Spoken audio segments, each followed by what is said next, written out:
Saudara, polisi menyebut dendam sebagai salah satu motif tindakan pelaku peledakan SMA Negeri 72. Sementara asal bahan peledak yang digunakan anak berkonflik dengan hukum masih didalami.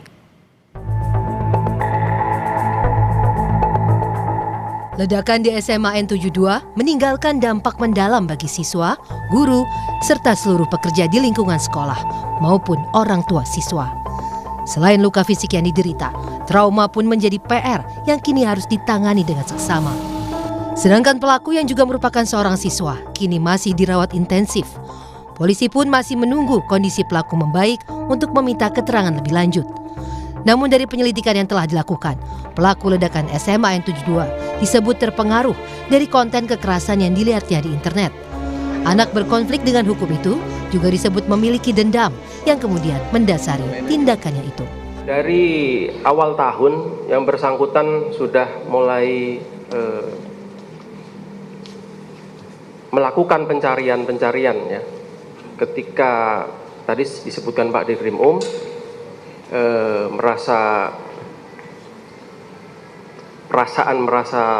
tertindas gitu ya, merasa kesepian, tidak ada harus menyampaikan kepada siapa. Lalu yang bersangkutan juga memiliki motivasi dendam gitu ya. Dendam terhadap beberapa perlakuan terhadap yang bersangkutan. Nah, di sini dia mencoba untuk mencari bahkan di situs website bagaimana orang-orang itu meninggal dunia.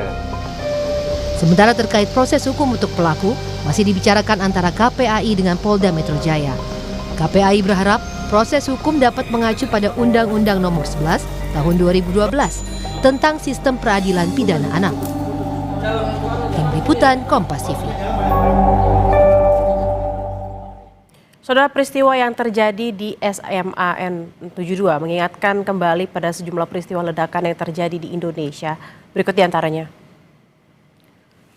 Pada 12 Oktober 2002, bom Bali atau yang kemudian dikenal sebagai bom Bali 2 mengguncang kawasan Kuta Bali. Saat itu pelaku menggunakan bom mobil dan bom rompi. Sementara di tanggal 5 Agustus 2003, bom kembali mengguncang hotel di JW Marriott. Pelaku menggunakan bom mobil dengan alat kontrol berupa remote. Sementara saudara, di tanggal 1 Oktober 2005, bom kembali mengguncang Bali. Saat itu peristiwa kemudian dikenal sebagai bom Bali 2 terjadi di Kuta dan Jimbaran. Pelaku menggunakan bom rompi. Kemudian saudara, di tanggal 17 Juli 2009, bom mengguncang Hotel Ritz-Carlton dan JW Marriott di kawasan Mega Kuningan, Jakarta. Pelaku menggunakan bom di dalam tas. Sementara pada tanggal 15 April 2011, bom mengguncang Masjid Az-Zikro Cirebon, Jawa Barat. Alat peledak yang digunakan yakni bom di tas pinggang. Sedangkan di tanggal 14 Januari 2016, peristiwa pengeboman mengguncang pusat ibu kota. Peristiwa ini dikenal sebagai bom Sarinah yang disebabkan oleh bom yang terdapat dalam mobil dan juga pos polisi. Kemudian di tanggal 28 Maret 2021, bom mengguncang Gereja Katedral Makassar, Sulawesi Selatan. Pelaku menggunakan bom panci. Di tanggal 7 Desember 2022, ledakan terjadi di Polsek Astanyar, Bandung, Jawa Barat. Alat yang digunakan juga adalah bom panci.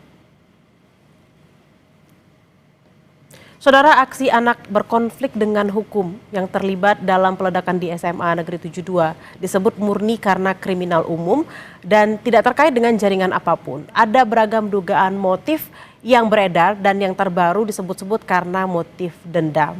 Untuk membahas tentang hal ini, kita akan berbincang dengan psikolog forensik sekaligus konsultan Yayasan Amril Reza. Konsultan Yayasan Lentera Anak maksud kami, Reza Indragiri. Selamat siang Mas Reza. Mas Reza, ini kalau kita lihat pola ledakan di SMA Negeri 72, bagaimana pendapat Anda dan apakah memang ini bisa dilakukan seorang siswa SMA seorang diri? Pertama, kita sepertinya mengalami bias. Jadi setiap kali ada peristiwa atau insiden yang terjadi ledakan akibat bom, proses berpikir kita langsung begitu cepat menyimpulkan bahwa ini ada sangkut pautnya dengan teroris. Namun beruntung bahwa Kapolri Jenderal Listio Sigit yang kemudian digarisbawahi ulang oleh Polda Metro Jaya menyebut peristiwa di sekolah ini tidak ada sangkut pautnya dengan teror, tetapi boleh jadi berangkat dari konflik personal atau konflik pribadi antara siswa tersebut dengan pihak-pihak lain. Nah, pertanyaan apakah ini bisa dilakukan oleh seseorang sendirian saja, tanpa ada komplotan, tanpa ada pengaruh pihak lain? Bisa saja. Karena itu kita perlu paham bahwa seseorang untuk menjadi pelaku kejahatan, apa saja jenis kejahatan, itu termasuk menggunakan bahan peledak seperti ini, bisa berangkat dari mekanisme belajar sosial. Artinya dia melakukan peniruan. Apa yang disimak, apa yang ditonton, apa yang diberitakan, apa yang diindra, itu bisa saja kemudian mendorong seseorang untuk melakukan perbuatan serupa. Mas Reza, lalu untuk kalau kita lihat ada pola, apakah mungkin dia mengikuti pola-pola yang pernah ada? Apakah memang pernah ada kejadian ledakan bom dengan pola yang sama, terutama menggunakan metode dan bahan peledak yang sama juga? Sampai sekarang sebetulnya saya masih bertanya-tanya, pemilihan waktu jam segitu dan di tempat seperti itu, ini muatannya simbolik atau lebih karena pertimbangan taktik?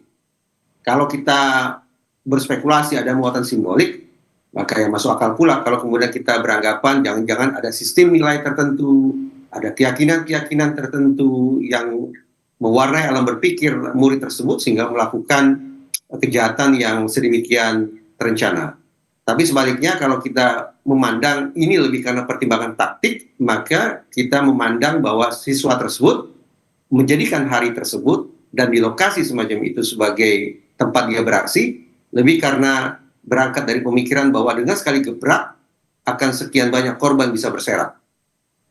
Berarti memang si anak yang berkonflik dengan hukum ini sudah mempertimbangkan bahwa memang baik itu tadi ada taktiknya atau rencananya, memang sudah difikirkan sehingga akhirnya terjadilah kejadian yang kemarin itu, Mas Reza? Kita tentu bersepakat ini adalah boleh buat kita menyebutnya sebagai kejahatan yang berencana. Walaupun sebetulnya untuk kasus-kasus pidana yang dilakukan oleh anak kita lebih tepat menggunakan istilah kenakalan, tapi dengan bobot yang sedemikian besar tampaknya tidak keliru juga kalau kemudian kita gunakan kata kejahatan. Sekali lagi kejahatan berencana. Cirinya apa? Dalam kejahatan berencana, pelaku sudah mempertimbangkan atau memperhitungkan adanya target, insentif, sumber daya, dan risiko. Perkiraan saya, 4 unsur ini juga sudah masuk dalam kalkulasi ABH tersebut. Sehingga sekali lagi, ini bukan kejahatan spontan, bukan sebuah aksi yang berlangsung sekonyong-konyong, tetapi merupakan aksi yang sifatnya berencana. Salah satu dugaan motif yang beredar dan menjadi perbincangan adalah karena konten kekerasan di internet. Lalu seberapa besar sebenarnya pengaruh antara tontonan terhadap perilaku seseorang, mau itu menonton ataupun mungkin menggunakan game seperti itu, Mas Reza? Tadi saya katakan bahwa ada mekanisme belajar sosial atau peniruan yang kemudian kita anggap bisa saja berlangsung pada diri ABH ini. Itulah menjadi sebuah musabab mengapa dia melakukan tindakan kekerasan sedemikian rupa. Tetapi bagi saya, penjelasan tentang tayangan-tayangan kekerasan tidak memadai untuk menjelaskan duduk persoalan ini secara lebih komprehensif. Karena mari kita bayangkan, ada 1 juta murid yang hari ini menonton konten kekerasan, pasti tidak serta-merta 1 juta murid itu esok hari akan melakukan kekerasan. Jadi di samping faktor eksternal, entah itu media sosial atau apapun namanya, di samping faktor eksternal sesungguhnya ada faktor internal yang sangat berpengaruh, yang sangat dominan, yang sangat menentukan apakah pada akhirnya seseorang yang menonton tayangan kekerasan akan melakukan atau tidak melakukan kekerasan. Nah, sampai hari ini kalau kita berbincang tentang faktor internal yang mungkin berada pada diri ABH tersebut, memang penjelasannya belum mencapai kesepakatan ya menurut saya antar lembaga. Contoh, dari Polda Metro Jaya menyebut ini barangkali bersangkut paut dengan perlakuan yang tidak tepat yang saya bayangkan selaras dengan perkataan Kapolri, ini bersangkut paut dengan perundungan. Sementara kemarin di Sapa Malam Kompas TV sempat saya berbincang dengan salah seorang komisioner KPAI yang menyebut bahwa ini boleh jadi bersangkut paut dengan pola pengasuhan yang tidak adequate atau tidak optimal. Nah, tinggal lagi bagaimana kemudian kita memposisikan masing-masing faktor tersebut sehingga terbangunlah sebuah narasi yang utuh dan narasi yang otentik sesuai dengan kondisi anak tersebut. Mas Reza, kalau tadi sempat ditekankan bahwa lebih kepada faktor internal, apakah itu dendam karena mungkin perundungan atau mungkin karena pola asuh. Lalu apa dorongan sehingga akhirnya ABH ini kemudian melakukan tindakan meledakan bom di sekolah? Apakah memang bisa melakukan sejauh ini karena rasa sakit hati tadi? Saya selalu berasumsi bahwa korban perundungan tidak hanya mengalami viktimisasi tunggal, tapi dia mengalami viktimisasi majemuk. Viktimisasi pertama bermula ketika dia mendapatkan perlakuan yang katakanlah tidak menyenangkan dari teman-temannya. Berlanjut ketika kemudian anak mencoba mengadukan masalahnya ke sekolah atau ke rumah, justru pihak-pihak yang semestinya memberikan pertolongan justru memberikan ujangan-ujangan yang semakin memojokkan anak.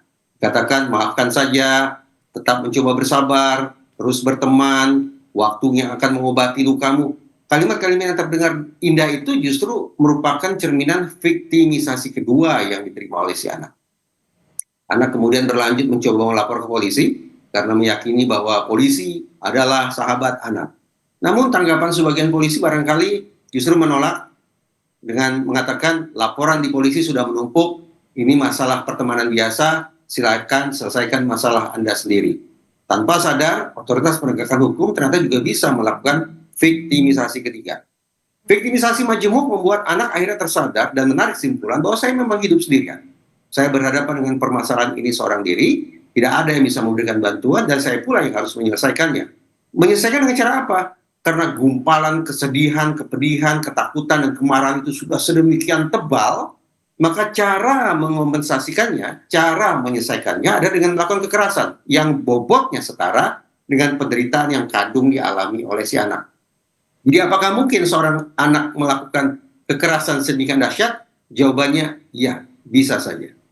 Lalu kemudian terkait dengan bahan-bahan peledak yang kemudian didapatkan, apakah memang ada pengawasan yang kurang di sana atau memang dia memiliki cara-cara tertentu? Oh, saya bisa mungkin membelinya dari toko-toko material kah atau toko online kah? Seperti apa, Mas? Jangan salah kaprah, kita tidak sedang berbincang tentang seorang anak yang katakanlah bodoh atau yang kecerdasannya di bawah. Kesanggupan dia untuk melakukan perbuatan sedemikian rupa, secara getir harus kita akui ini sebetulnya merupakan refleksi dari kecerdasan anak. Namun sayang, kecerdasan itu terbangun lewat proses belajar yang tampaknya tidak begitu tepat. Bahwa alih-alih menyalurkan energi yang dia punya, alih-alih menemukan solusi yang jitu untuk mengatasi persoalannya, dia justru menempuh jalan yang salah, mendapatkan pasokan informasi yang tidak tepat, sehingga melakukan kekerasan sebagai bentuk ekspresi kecerdasan sekaligus sebagai bentuk penyelesaian masalah yang akhirnya dia pilih.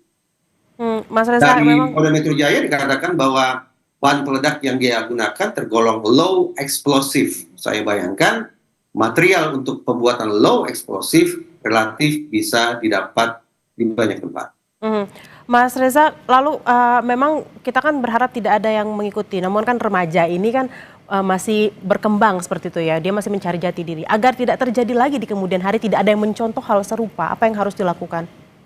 Kita punya kepentingan dua hal, memunculkan deterrence effect langsung dan deterrence effect tidak langsung. Deterrence effect langsung artinya adalah bagaimana agar anak ini kelak tidak mengulangi perbuatannya, sementara deterrence tidak langsung adalah agar anak-anak lain, murid-murid lain tidak meniru perbuatan serupa. Rumusan untuk memunculkan deterrence effect adalah otoritas penegakan hukum harus bekerja secara cepat dan ajak. Saya ulangi, cepat dan ajak, artinya konsisten. Sepanjang otoritas hukum bisa memastikan bahwa proses ini bisa secepat mungkin masuk ke ruang persidangan, kemudian seluruh orang Indonesia, wabil khusus anak-anak kita, bisa melihat bagaimana seorang pelaku mendapatkan sanksi atas perbuatannya, dan itu juga berlangsung secara konsisten, maka mudah-mudahan sekali lagi deterrence effect akan bekerja. Namun saya perlu tandaskan, bahwa dari segala macam narasi yang sudah berkembang sejauh ini, tampaknya kita harus punya keinsafan. Kita tidak semata-mata berbincang tentang seorang siswa SMA yang berkedudukan sebagai pelaku atau anak yang berkonflik dengan hukum, tapi pada saat yang sama, besar kemungkinan anak ini juga sekaligus korban. Pertanyaannya, terhadap anak sebagai pelaku, kita akan mintai pertanggungjawabannya secara pidana. Tapi anak sebagai korban, bagaimana negara akan merealisasikan perlindungan khusus kepada dirinya? Baik, terima kasih atas obrolannya di siang hari ini. Reza Indragiri, psikolog forensik dan juga konsultan Yayasan Lentera Anak. Selamat beraktivitas kembali. Terima kasih.